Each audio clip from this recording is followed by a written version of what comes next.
Mga bagay na dapat alam ng mga lalaki tungkol sa mga babae. Pag nalaman mo to, mas mauunawaan mong di naman talaga sila mahirap unawain. Una, alam mo bang matagal magtiwala ang mga babae?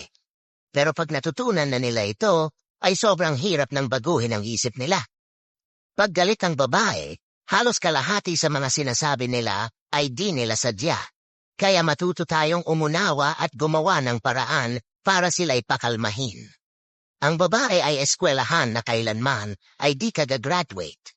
Kaya wag ka na magtaka kung bakit minsan ay di mo sila maintindihan.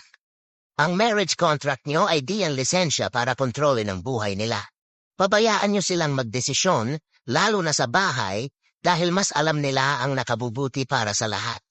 Mahirap makalimot ang mga babae lalo na sa mga bagay na sobrang nakasakit sa kanila.